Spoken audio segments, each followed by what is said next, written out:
symbol of excellence in sports entertainment.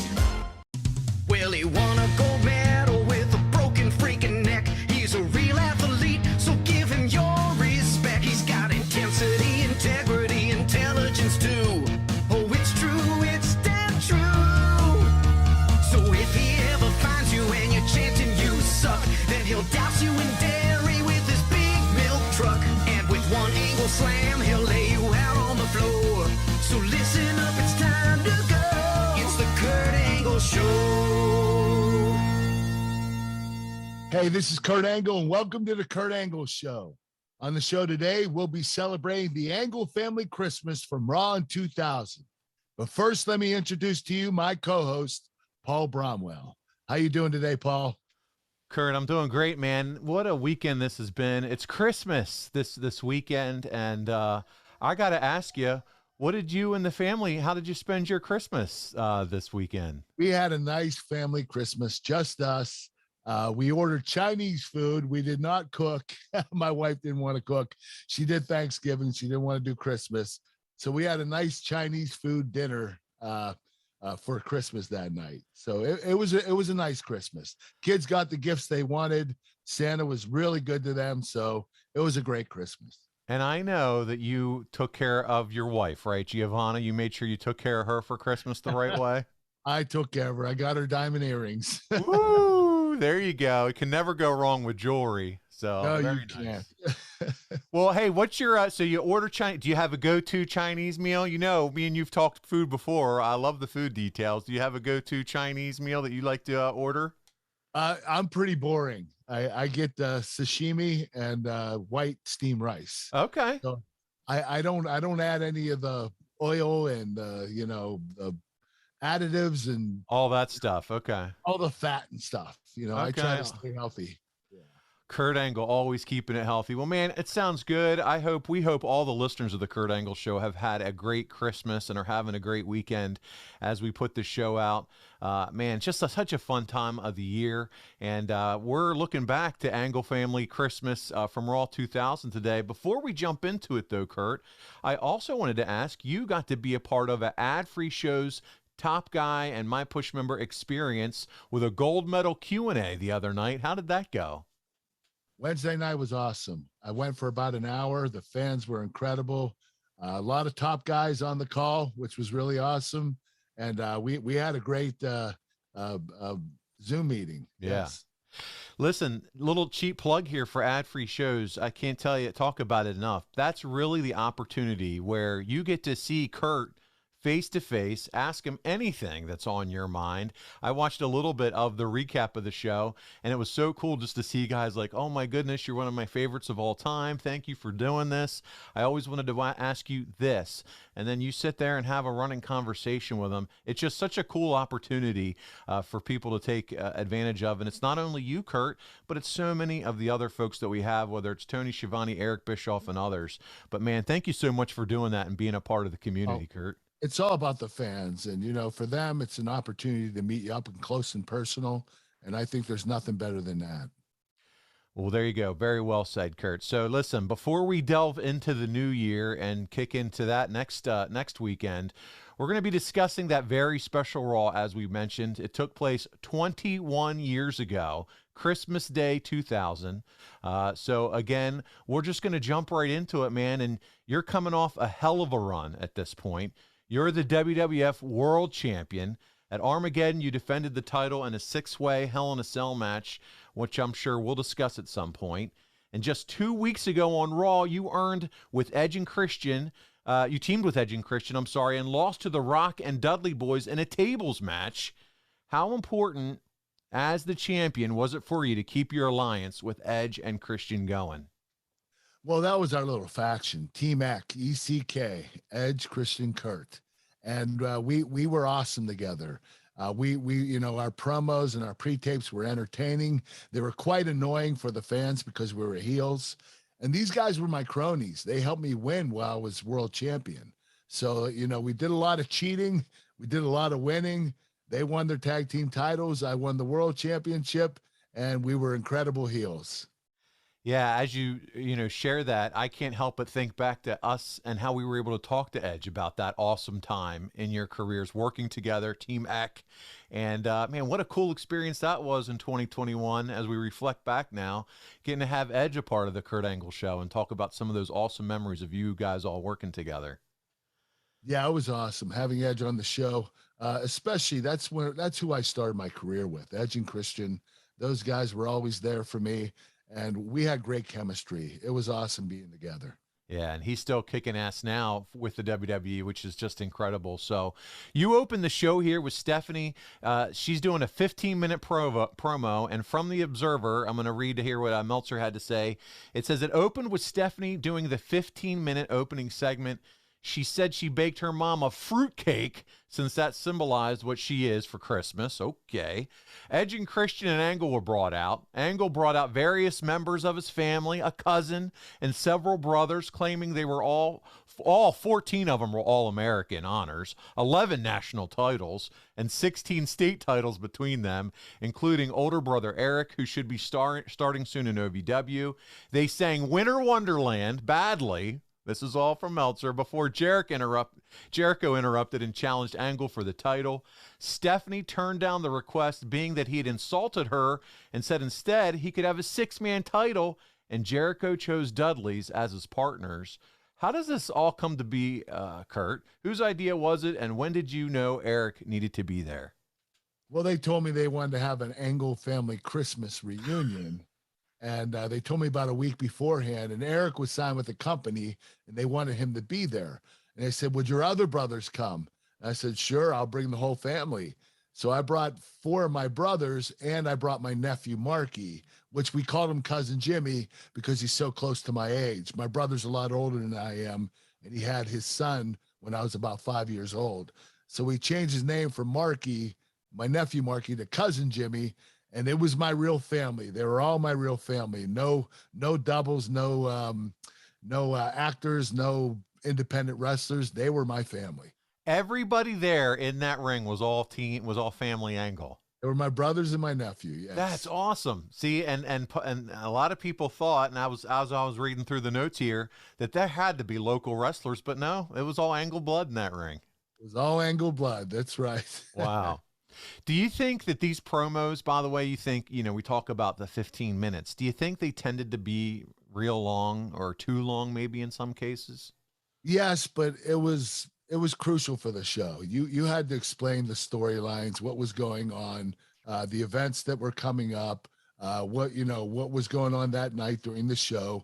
You always have to have the promos to explain everything. So sometimes they do get a little long and they can be a little bit boring, but you have to do them. Yeah, it's interesting. You turn on Raw, you can almost guarantee, or even SmackDown for that case, that there's always going to start off with someone with a microphone in hand in the middle of the ring. Yeah. But that's the part of the storytelling, to your point, Kurt, that's so vital to moving the story along and creating kind of those stories for the wrestling matches. Yeah, you got to remember, it's kind of like a soap opera. It's not just a wrestling show where you can show wrestling. You have to show the storylines and the meaning of the show and everything that goes with it. There you go. Well, the week before on Raw, you took on Vince McMahon one-on-one in the middle of the ring, as he likes to say. What is it like wrestling the boss, especially this early in your career? Well, I was surprised that Vince actually wrestled me as a rookie. I mean, I didn't have a lot of experience. And I thought at that point in time, I was a little bit dangerous. I was really stiff, and I was coming into my own. But I was really surprised that Vince allowed me to wrestle him as a rookie. But Vince is crazy as hell. So, on the other side, it didn't really surprise me because Vince is that crazy. So we know he's crazy, but we know he's a genius, but we also know he can't wrestle worth a lick. So what was it like actually being in the ring with him and trying to get him to do what you need him to do? What was that like? It was like dancing with an elephant. You couldn't move him. Right. I mean, usually your opponent flows with you and you kind of flow together and you have great chemistry.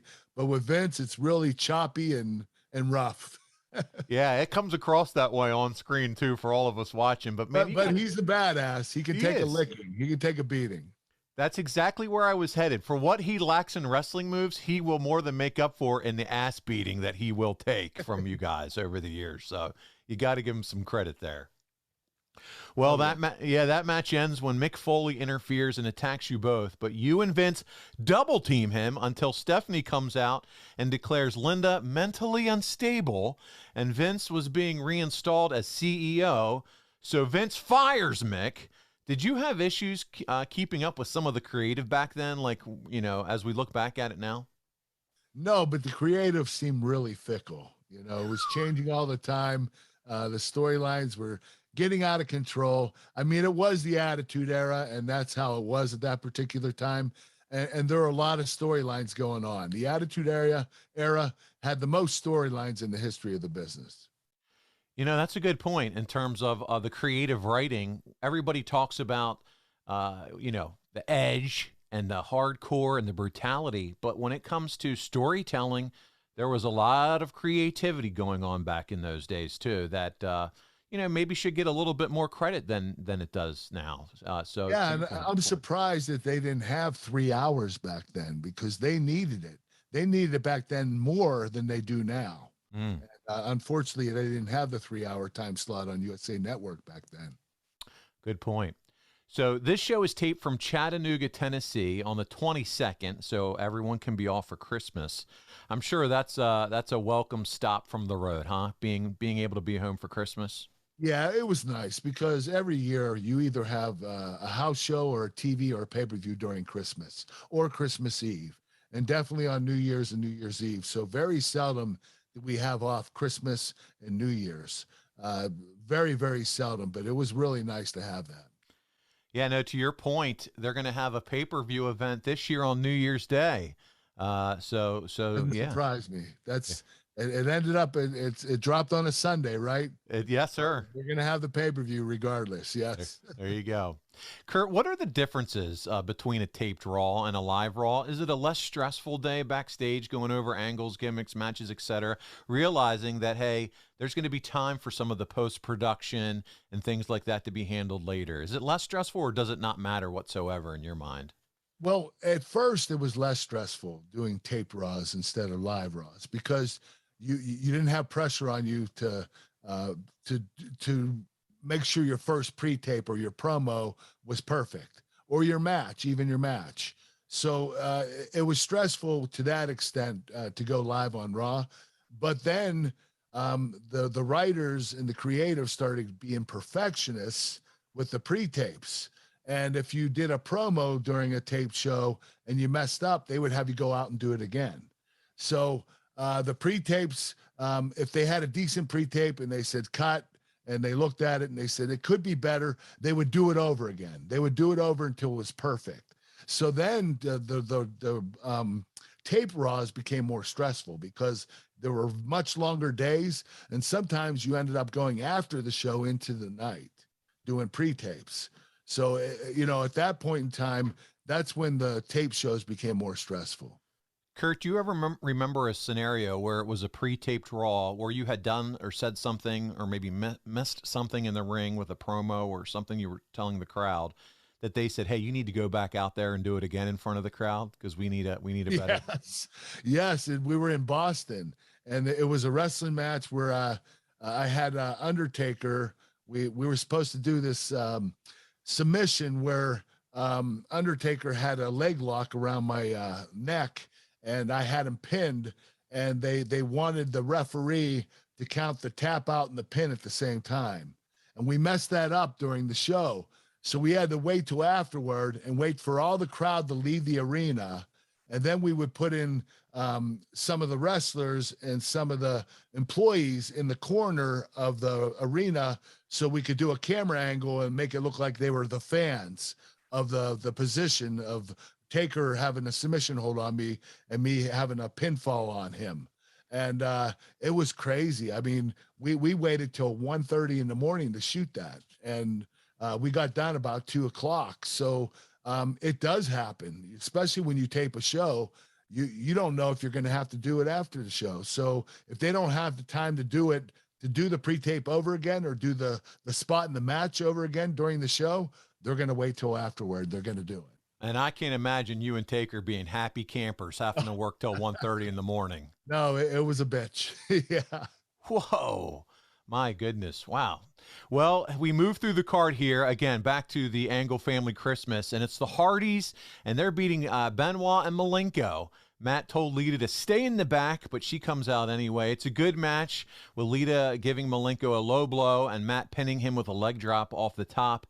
After the match, Dean put Jeff in the cloverleaf while Benoit put Lita in the crossface. They sold the crossface good like Lita had been injured.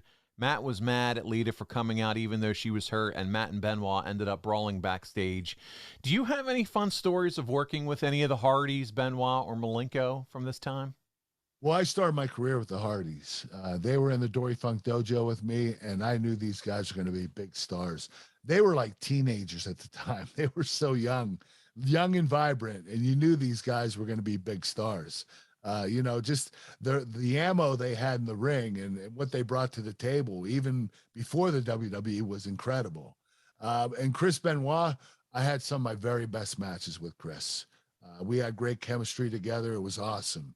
And Dean Malenko, unfortunately, I never got a chance to wrestle Dean. I consider him one of the best technicians of all time, and I would have loved to wrestle him. Wow, that could be another kind of dream match, if you will. Kurt Angle, Dean Malenko. That would be a fun one to watch for sure. The man of 1,000 holds versus right, Kurt Angle. My goodness. Well, I did want to ask you here, as we're talking about the Hardys, Kurt, that with Jeff's recent release from the WWE, do you have any advice or words of encouragement for Jeff? Well, I've been through it, and I think Jeff needs to look himself in the mirror and see what he wants to do. Does he want to change or does he want to stay the same? I personally think he does need help, but that's something that he has to deal with inside himself. He needs to realize what's important in his life. Is it the stuff or is it his family and his job? And it really comes down to Jeff making the decision on his own. Yeah, well, listen, I know there are lots of us, everyone listening to this show, including the both of us that are cheering Jeff Hardy on. We hope that he's having a great Christmas and New Year's season with his family. And, yeah, just hope one day to be seeing him again out there in the squared circle. He has so much to offer, but to your point, it's all about taking care of himself right now and, you know, getting all that taken care of. So, yeah, good stuff, Kurt. So back to the card here, we have Deborah, and she says she missed Mick Foley and that her job wasn't fun anymore. They pretended Vince wasn't there because he was helping out at a soup kitchen in Greenwich, Connecticut, which, you know, with them making the point that there isn't a homeless problem in Greenwich, by the way. But on the phone with Stephanie, we could hear that Vince was actually with Trish Stratus and then hung up on Stephanie when we could hear her voice. Were there moments when you thought you were on the McMahon variety show with all the McMahon angles between Vince, Stephanie, Linda, and Shane? Yes, and the McMahons were on the show all the time in the Attitude Era. I mean, those guys were all over the show every week. You know, something was going on with the McMahons. They were as big of a part of the storylines as the wrestlers were, maybe even more. And they actually included the wrestlers in the storylines with them, but it was crazy. The McMahons, I have to say this, they are entertaining as hell, though. Yeah, listen, it's a funny segment. If you're watching the show, Vince being at the soup kitchen, did you feel like it was just enough, just the right mix of comedy, or did you ever feel like, hey, there might be too much comedy on these shows?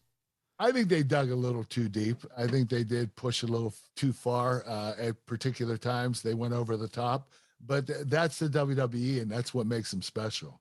There you go. That puts the E in WWE. Yes. From the Observer, and this cracked me up a little bit when I was reading this, Kurt. It says, you can always tell what role Stephanie is going to be playing by her hair. The more curl, the more of a stronger heel role. When it's blow-dried straight, she's a sympathetic babyface. On this Christmas Night Raw, for example, it was straight with a little bit of curl for her heel spots, but straighter than usual since she was the babyface in a sense in the storyline of her father being with Stratus. Oh my goodness. How much thought do you think Stephanie had when it came to her hair? Or is this Meltzer overanalyzing this whole thing? I think Meltzer's out of his mind. I think he's nuts. I mean, I don't think Stephanie says, you know what, I'm going to be a heel tonight. I'm going to curl my hair. You know what? Tonight I'm a baby face. I'm going to straighten it. I just think it was by chance. I think Meltzer is freaking crazy. That's the funniest thing I've ever read. Oh my goodness. Well, here we are. We're in a three-way for the hardcore title. Up next, Blackman retains over Raven and Hardcore Holly by suplexing and pinning Holly outside in 9-degree weather, by the way, on a car, Kurt. Can you imagine going outside with no shirt in 9-degree weather? That's just... No, I never had to do it, thank God, because I hate cold weather, especially if I don't have any clothes on. Never did it, never want to do it. Well, Blackman comes back in. Raven hits him with a 2x4 and pinned him to get the title. They brought up the 24/7 rule being in effect, but that isn't it hasn't been used because nobody had the guts to attack Blackman outside of a wrestling ring. Well, at least they tried to make it logical. But you worked with Steve Blackman early in your career. What was Blackman like, and did you learn a lot from him? Steve was really quiet, but he was really good in the ring. He had great in-ring skills, a great MMA guy, a real badass. I mean, this guy was a legitimate badass, and he was a black belt and many different things. I mean, you know, he brought it to the table in wrestling too. You know, he did a lot of submissions, a lot of karate kicks. He brought a lot of his MMA background into the business, and I really enjoyed working with him. Mm.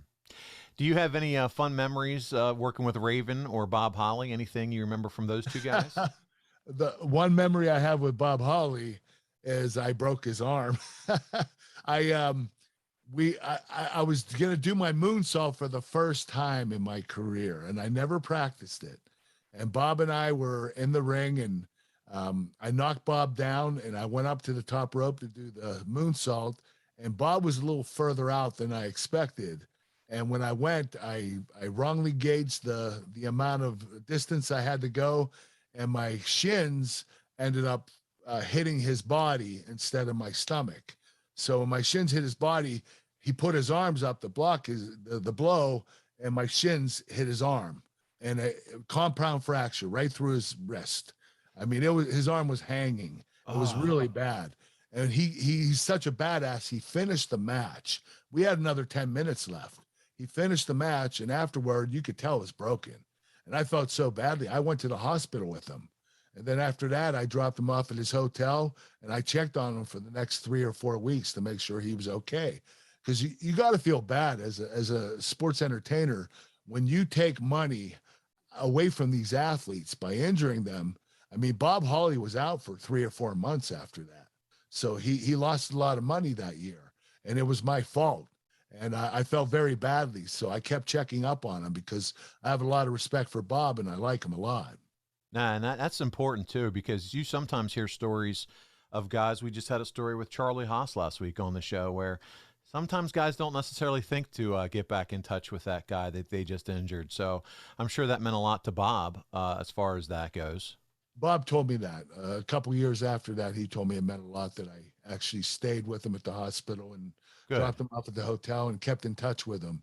And, you know, he actually told me another story. I'm not going to say who, but he said, I was injured another time and the person never even contacted me, didn't even take me to the hospital, never did anything. And he said, I appreciate what you did for me. I was very grateful for that. Very good.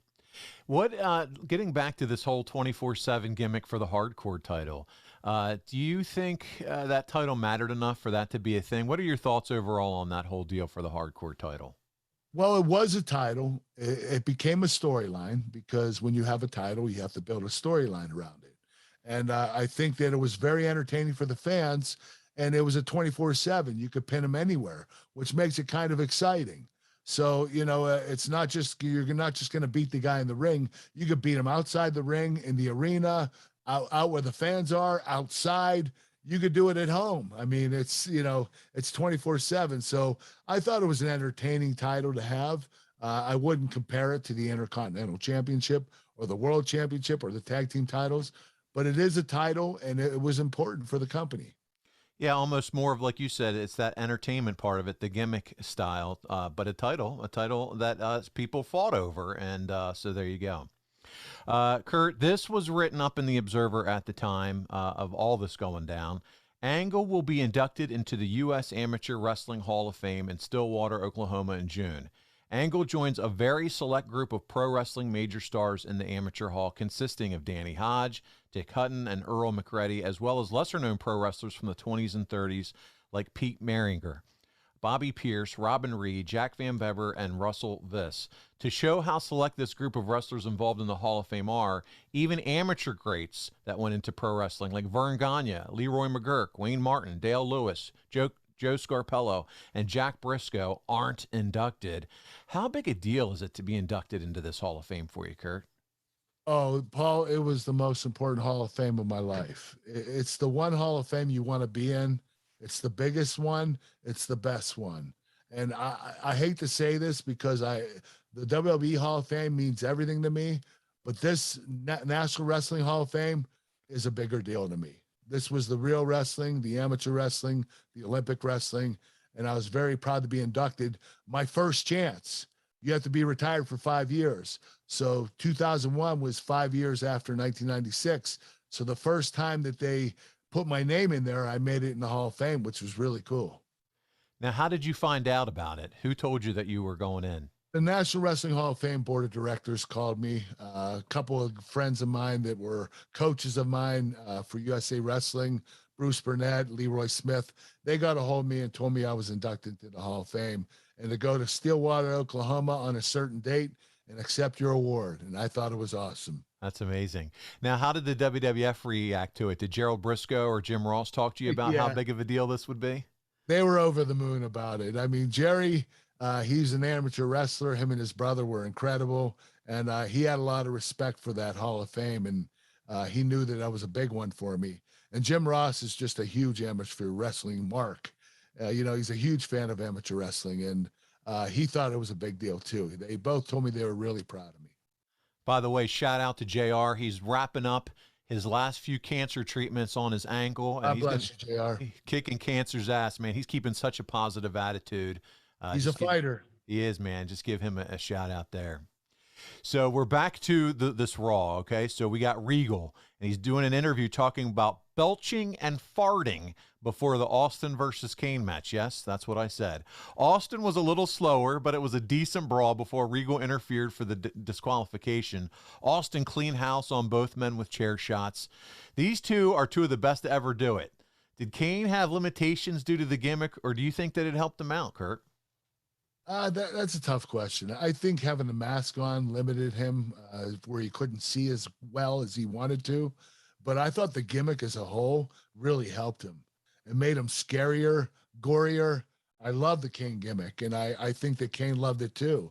The fans absolutely love it. It's crazy because you think this guy would be a heel, but for the most part of his career, the fans loved him as a babyface. He's supposed to be Kane, the guy from hell, the dead guy, the evil man. And here, he's a big babyface. It's awesome.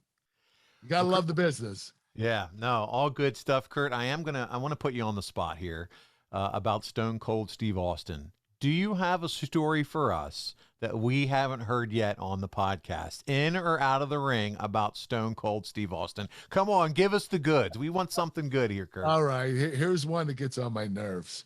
I had a reputation of being the best conditioned wrestler in the company, in the world.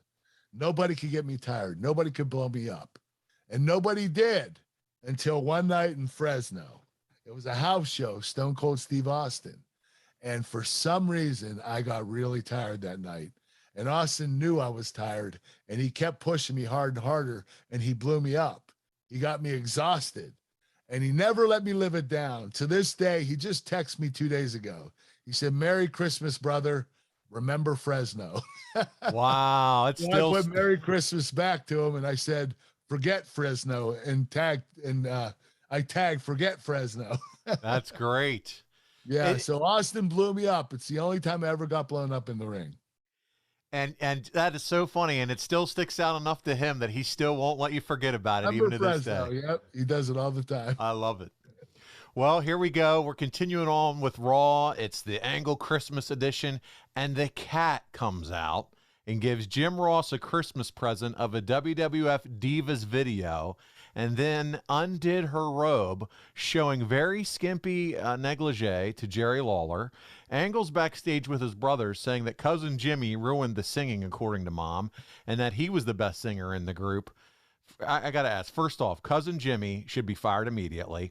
But the balance of going from Cat taking off her robe to the wholesale Angle family in the back is a lot of what made the WWF great, is it not?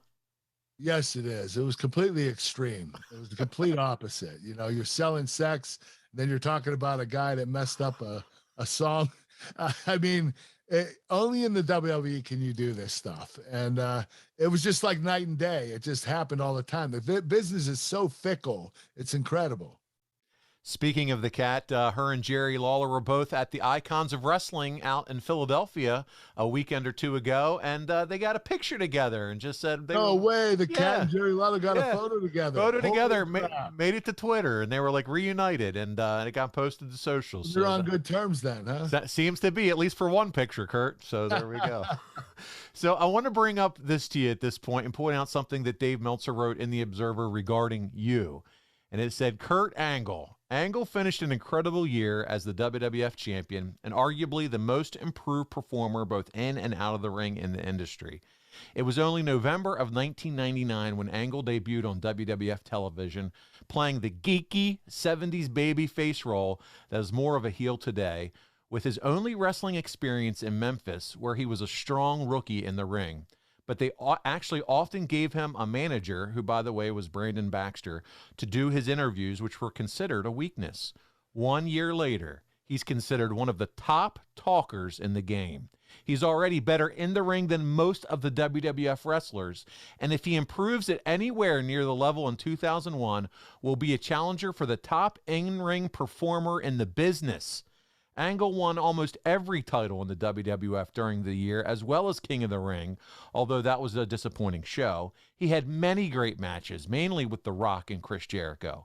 There are stronger candidates this year, but if one is to look into a crystal ball 1 year from now, barring injury, he may be the favorite for next year, since injuries may catch up with Triple H, and Rock will be taking time off for film work. Now, that's the write-up for his list of candidates for Wrestler of the Year in 2000, and you're at the top of the list as an American wrestler. Did you think you were the best wrestler of the year in your mind? Hell no. I was a rookie. I've only been wrestling literally a year and a half at that particular time, at the end of 2000. So that is not a lot of experience. It's not a lot of time. I would say I came into my own after 2001. In 2002, I would say I was the best wrestler in the world at that particular time. But I had to get more experience. I still had to learn more in-ring psychology and get better at my promos. And I was really good at that particular time, surprisingly good. I surprised myself, to be honest with you. But I got better over time. And about the beginning of 2002 is when I was the best wrestler. And my next question was, what were you going to focus on proving in 2001 to continue your path to success? But you said your promos and your in-ring psychology. My in-ring psychology, even my moveset. I was still limited with my moveset, and I wanted to feel a little more comfortable before I started bringing out more moves. So, I started with a limited amount of moves my rookie year, and I started expanding to more and more moves after that. Well, I'm sure as you're growing and learning and developing your skill set and becoming what Meltzer is saying is just this incredible top-tier talent, your confidence is growing in what you're doing. Do you start becoming a vocal leader in the locker room, considering, hey, I'm the world champion, by the way, too? Do you start becoming that voice? My confidence was growing every week. Week after week, I was getting more and more confident. But I didn't think I was a leader at that particular time. Like I said before, I was still a rookie. And there was no reason for me to be a leader at this particular time, just because I was champion. They could have put the title on anyone else. They put it on me because they wanted to push me. And I stepped up to the challenge, and I knocked the ball out of the park. And that's what you're expected to do when you do that. But I did not think that I was the best wrestler at this particular time. Did you see an increase in pay when you became the world champion? Yes, a big increase in pay. It's like night and day. I mean, when you're the world champion, you're getting paid a lot more money. We're talking 3 to 5 times more than you normally would get paid. So yeah, it's a big deal to be world champion, and the money is great. Which then makes a lot of sense for why guys want to hold the title, right? When you're making that money on a constant basis, then yes, I want to be champ. Well, let's not forget, once you make it to that level, that main event level where you're there consistently all the time, you don't have to be wrestling for the world title. It depends who you're wrestling. In other words, if you're wrestling Stone Cold and he's not the champion, you're still going to get paid big bucks because he's a big name. He's the biggest name in wrestling. So it all depends on who you're wrestling. It doesn't necessarily mean the title. It's the people that you're wrestling too. If you wrestle The Undertaker, you're going to get paid big. You wrestle The Rock, you're going to get paid big. Stone Cold, you're going to get paid big, especially when those guys establish themselves as the biggest stars of all time. So it's not just about the title anymore. It's also about who you're wrestling. So your goal is, I either want to wrestle for the world title or I want to wrestle against one of the guys that's a top These draw. particular guys, yes. The top draws. There you go. Well, we move on with the card, and it's Too Cool, and they beat TNA. Match had little heat except for the worm on Albert. Grandmaster Sexay pinned Test after Stephanie distracted him. After the match, Albert told Stephanie if she needs anything, come to him. God bless Test and Brian Christopher not being with us anymore. We don't talk about them a lot, Kurt. Do you have any stories about either Test or Brian Christopher? Well, I started in the business with Test. He was at the Dory Funk Dojo. I thought the guy had all the tools. I mean, he had size, he had great looks, he had in-ring ability, he could talk, he had everything. I thought he was going to be a huge star, and I was really surprised that he didn't get to the level that he deserved to get to. And Brian Christopher, what a talented wrestler. And when he started in Too Cool with Scotty 2 Hotty, they were so entertaining. It was a lot of fun to watch those guys, and he made a big difference in pro wrestling from an entertaining aspect. And I have a lot of respect for Brian because of that. Well, and then we have Scott Taylor, who, by the way, recently left the WWE Performance Center to continue to wrestle again. How good is Scott? Scott's one of the best. Like, you know, him using the worm and being entertaining. He was actually a great wrestler too. He had a lot of technique that he didn't use because of his gimmick.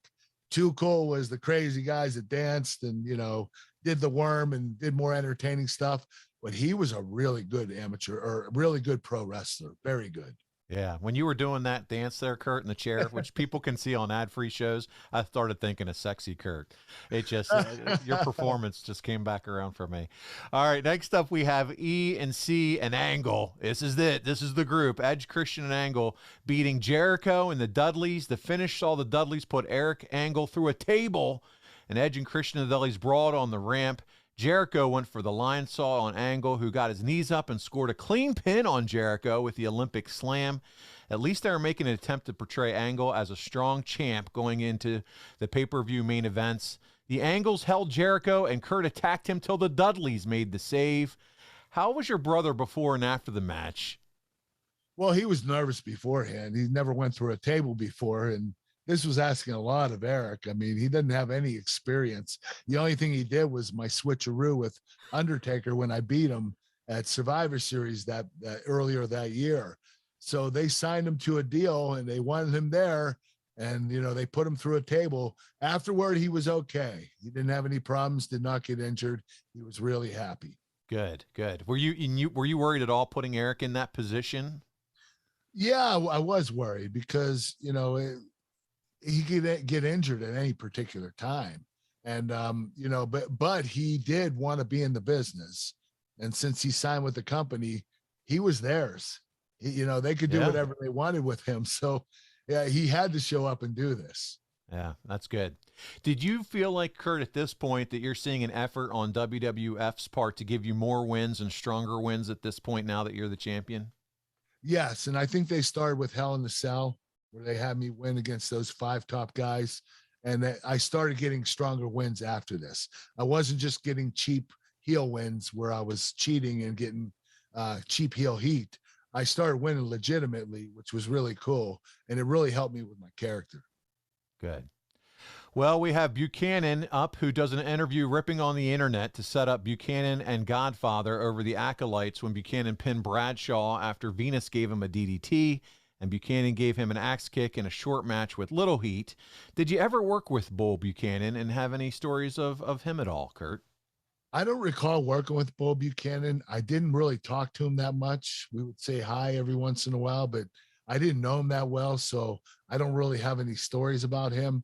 But I heard he was a really good guy, and obviously he did really well in the ring. He was signed with the WWE, and he had this gimmick. I think it was called the RTC. Yeah, they did pretty well with it. It wasn't a strong gimmick, but it served its purpose. Yeah, they were the Right to Censor, where they had that obnoxious horn, and they were all wearing their dress shirts and dark pants, and they wanted to eliminate, things of like what the Cat did, disrobing and things of that. Right, did you? All did the you? sex. Yeah. Did you like that gimmick at all, or what did you think of that whole? Well, it was a great heel gimmick because Yeah. the fans want more sex, and these guys want to stop it. So That's right. yeah, it was a pretty cool gimmick. I thought it worked for what they wanted. What about on the other side of the coin of this match? You have Farouk and Bradshaw. Any fun stories of Ron Simmons or JBL that you want to share here on the podcast? Crazy, man. They drank all the time. I mean, they drank during the show. They drank before. That's a shoot. Yeah. After, they were crazy. But surprisingly, even though they drank so much, they were kind of the in-ring locker room leaders with Undertaker. Those guys were like Undertaker's muscle. And, they set the rules in the locker room. And understandably, I mean, Farouk and Bradshaw are both badasses, and so is Undertaker. So rightfully so, they should be the leaders. Yeah. JBL, he now is over with Gerald Briscoe, and they're telling stories. They have a podcast together, Stories with Briscoe and JBL, and Briscoe and Bradshaw. So entertaining. Yeah, I'm sure that's an entertaining one. They do a taped interview here with Chyna, claiming she had 3 ruptured discs and her career was over. This is to build sympathy for a big marketing push for her in mid-January with her book coming out. I just pray when they bring her back, they don't start having her wrestle men again, says Meltzer. What did you think of Chyna as a wrestler and then a person? We've heard all the different stories about Chyna, but what are your memories, Kurt, of her? Oh, I thought Chyna was a trailblazer. She was the first woman to consistently wrestle men, and she did an incredible job. And as a human being, she was awesome. One of the nicest women I ever met. I loved Chyna. I thought she was great. And I thought what she did for wrestling was incredible. I mean, think about what she was able to do. She was a trailblazer. And, she had an incredible career. She certainly did. And I know she's not with us anymore, but so many of us have so many fond memories of watching her. A lot of wrestlers not with us anymore. Yeah, yeah. Just such an influential person and female in the wrestling business, and so many people look up to her. We move on to the card, Kurt, and it's Rock, and he's doing an interview singing Santa Claus is Coming to Town, but using himself as Santa. The main event saw Rock over Undertaker via DQ. Not much heat for the match until the near falls. Taker's selling was really bad. He did a choke slam on Rock, but Rikishi was out, so no pin.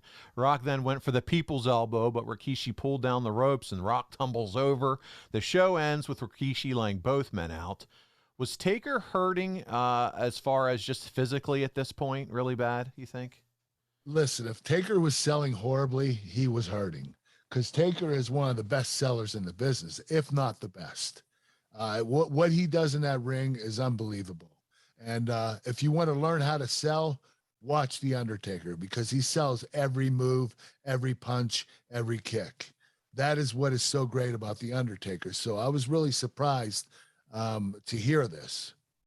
Yeah, again, we're just reading some of these notes here from The Observer as far as the feedback. What did you think of Rikishi as a heel? Did he have the steam and juice to be a top-notch level heel, you think, Kurt?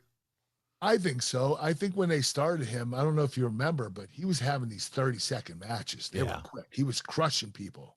And, Vince wanted to make him a heel, but it's kind of hard to be a heel when you're crushing people in 30 seconds all the time.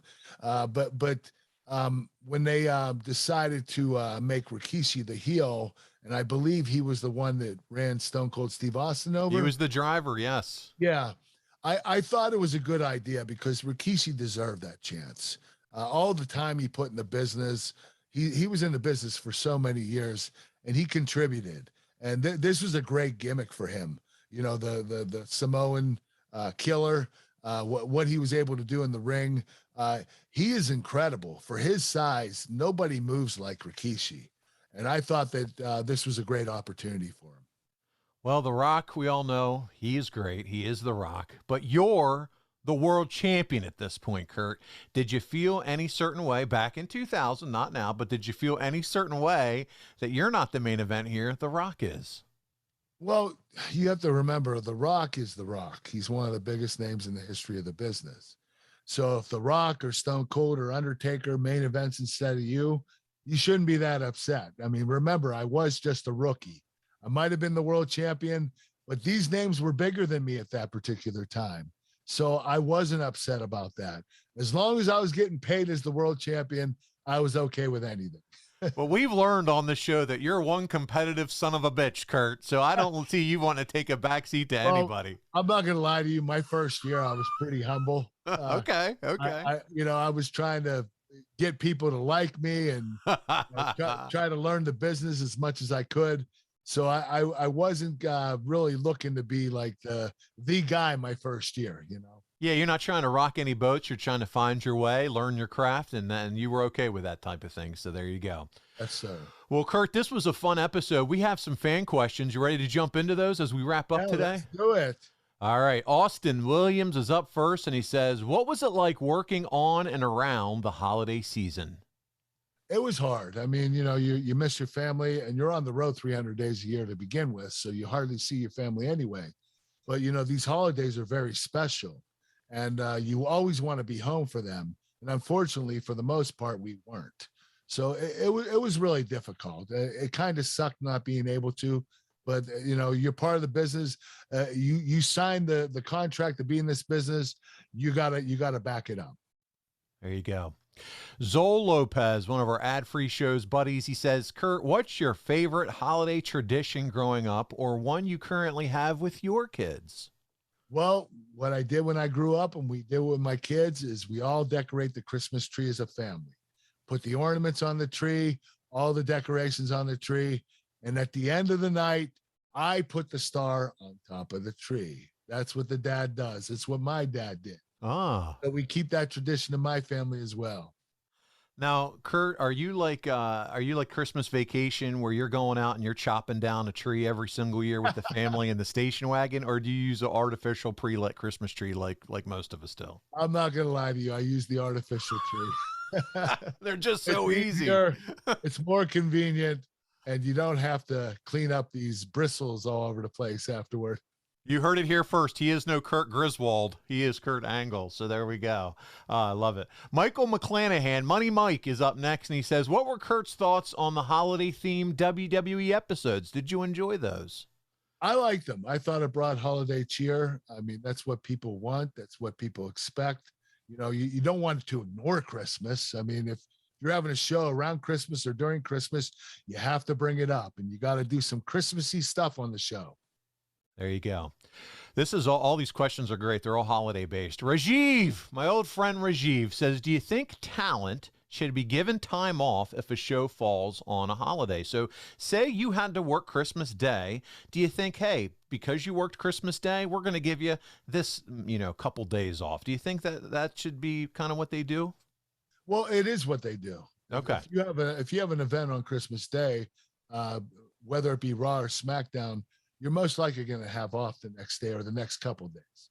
So anytime you tour every week, you'll have 3 house shows and then a TV.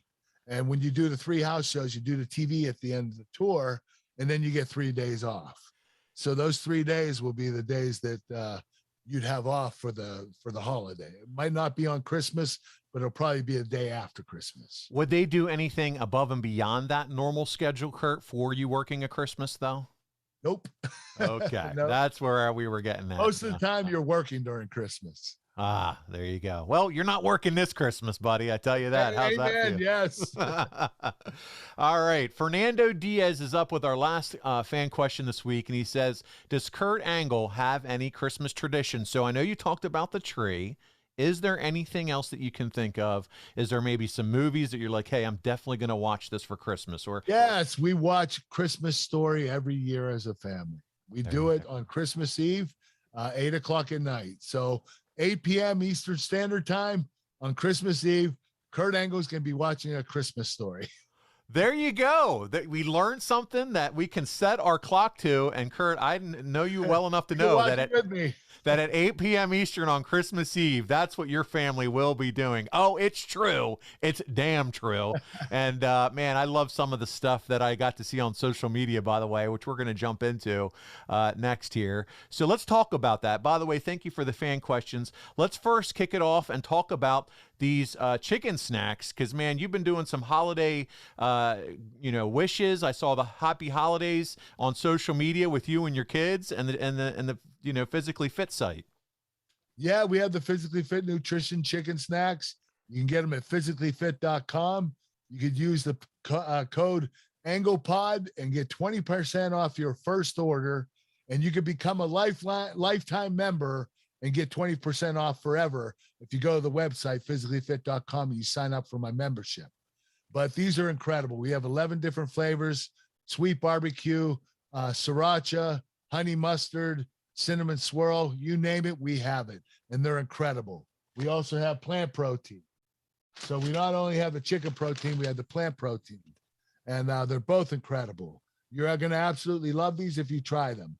I've got nothing but 4- and 5-star reviews from every fan that has tried this product. So please order it, support me, support my business, and order the product. I really appreciate it. Hey, by the way, I didn't realize this, Kurt, but they have their own Instagram account, Physically Fit. That's where I saw your video with you and your kids wishing everybody happy holidays. Yeah, we got some followers too. Yeah, that's how I followed it. Yeah. So talk to us about how that was to try to put that together with all your kids. How long? God, it took us an hour. They were all being bad. I yelled at them 100 different times. My favorite part. Stop laughing. Joseph kept laughing. And I'm like, stop laughing. Don't laugh again. Every time we would do a take, he would start laughing. His body would shake. I'm like, you son of a bitch. My favorite part is at the end, you go, it's true. It's true. It's darn true. Yeah. What did the kids say? Because I couldn't tell what they said. Well, some of them are used to me saying damn. So they said damn. I've told everybody to say darn because they were kids. I thought I heard your little daughter say damn. I'm like, oh no. Damn, yep, because she hears it from me all the time when I'm doing promos and stuff and doing good Zoom calls. Yeah. That was so good. It cracked me up. I had to watch it a couple times because I heard you say darn and I thought for sure the little one said damn. And I'm like, oh, that didn't go well. Two of them said damn, yeah. It's good stuff. So check it out. Physically Fit. Support our buddy, our friend Kurt Angle, the Olympic gold medalist. Okay, so we talked about that. Let's talk about where else they can support you, Kurt. Okay, you go to kurtanglebrand.com. I have merchandise, very affordable. I kept the prices low for all the fans to show my appreciation for all of you. We have cowboy hats, we have milk cartons, we have photos, we have birthday cards, t-shirts, video messages, you name it, we have it. Go to kurtanglebrand.com and get your order, whatever you want. There you go. He'll take care of you, and only as he can. First class with Kurt Angle all the way. He's I've gotten cameo videos from you before. You can get that for people. So lots of good stuff there. And then finally the Wildcat Belts, man. Get that total belt out. There's 4 of them left. They made 5 special ones, actually 6 if you count the premium one on the premium leather there, the blue leather for Kurt. And he's showing it to us on video if you're an ad-free show member. Gorgeous belt. Check it out. WildcatBelts.com, the Kurt Angle American Hero belt. A unique opportunity to own a rare piece of wrestling memorabilia that you and me and Kurt Angle and 3 others will own, and that is it. That's right. Those are bragging rights. Those are bragging rights. Belts. That's rarefied right. air, brother. World Championship belt. This is the same quality as WWE and AEW belts. Same exact quality. Well, Kurt, starting in 2022, if you want to get your questions here on the Kurt Angle Show, you got to be a member at adfreeshows.com. We'll be sourcing them directly from our members. That is a change. That is different than what we've done in the past. Usually we would pull it in from social media, Twitter, and it doesn't matter what tier.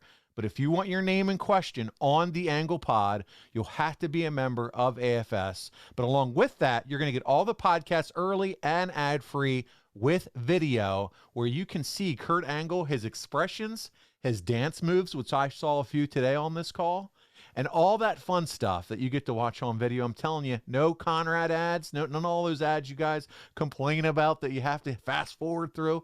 It's all ad-free and early here on adfreeshows.com. So, Kurt, I think we've plugged just about everything, their mother and their brother. I think we're good. Listen, buddy, if I don't talk to you, have a great new year, my friend. You too, my friend. Take care and God bless. Same to you. And that's going to do it this week for the Kurt Angle Show. Take care, everybody.